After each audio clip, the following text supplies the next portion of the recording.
ರಣವೀರ್ ಸಿಂಗ್ ನಟನೆಯ Dhurandhar 2 cinema release ಆಗಿದೆ. Deepika cinema ನೋಡೋಕೆ ಹೋಗಿದ್ದಾರೆ ಅಂದ್ಕೊಂಡ್ರೆ ಬೇರೆ ಯಾವುದೋ ಶೋಗೆ ಹೋಗಿದ್ದಾರೆ.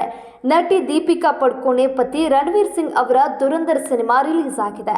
ನಟಿ ಸಿನಿಮಾ ನೋಡೋಕೆ ಹೋಗಿದ್ದಾರೆ ಅಂದ್ಕೊಂಡ್ರೆ ಬೇರೆ ಯಾವುದೋ ಶೋಗೆ ಹೋಗಿರುವುದು ಗೊತ್ತಾಗ್ತಾ ಇದೆ.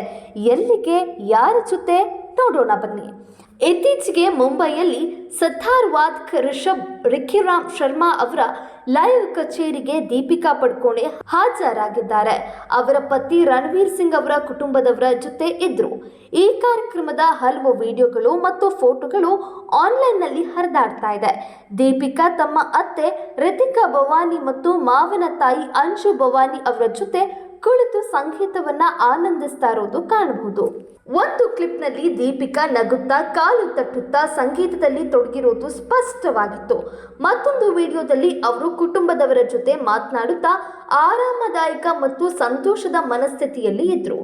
ಈ ಸಂದರ್ಭಕ್ಕೆ ದೀಪಿಕಾ ಕೆಂಪು ಹಾಗೂ ಬಂಗಾರ ಮತ್ತು ಕಪ್ಪು ಬಣ್ಣದ ಸಾಂಪ್ರದಾಯಿಕ ಡ್ರೆಸ್ ಧರಿಸಿದ್ರು ಮತ್ತು ಕೂದಲು ಬನ್ ಮಾಡಿ ಕಟ್ಟಿದ್ರು. ಭವಾನಿ ಕುಟುಂಬದವರು ಇದ್ರೂ ಕೂಡ ರಣವೀರ್ ಸಿಂಗ್ ಈ ಕಾರ್ಯಕ್ರಮಕ್ಕೆ ಹಾಜರಾಗಿರಲಿಲ್ಲ. ಅಭಿಮಾನಿಗಳು ದೀಪಿಕಾರ ಲುಕ್ ಮತ್ತು ಕುಟುಂಬದವರ ಜೊತೆಗಿನ ಸಮಯವನ್ನ ಮೆಚ್ಚಿಕೊಂಡಿದ್ದಾರೆ. ಒಬ್ಬ ಅಭಿಮಾನಿ ದೀಪಿಕಾ ಆ ಡ್ರೆಸ್ನಲ್ಲಿ ತುಂಬಾ ಸುಂದರವಾಗಿದ್ದಾರೆ ಎಂದಿದ್ದಾರೆ. ಮತ್ತೊಬ್ಬರು ಅವರ ಕುಟುಂಬದ ಜೊತೆ ತುಂಬಾ ಖುಷಿಯಾಗಿದ್ದಾರೆ, ತುಂಬಾ ಚೆನ್ನಾಗಿದ್ದಾರೆ ಎಂದಿದ್ದಾರೆ.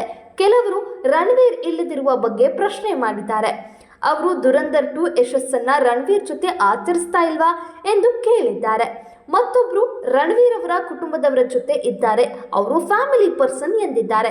ಈ ವಿಶೇಷ ಕಚೇರಿ ರಿಖಿರಾಮ್ ಶರ್ಮಾ ಅವರ sitar for mental health India tour 2026ರ ಭಾಗವಾಗಿದ್ದು ಪುಣೆ, ಹೈದರಾಬಾದ್, ಜೈಪುರ್, ಚೆನ್ನೈ, ಅಹಮದಾಬಾದ್, ಚಂಡೀಗಢ, ಕೋಲ್ಕತ್ತಾ ಮತ್ತು ದೆಹಲಿ ಸೇರಿದಂತೆ ಹಲವು ನಗರಗಳಿಗೆ ಹೋಗಲಿದೆ.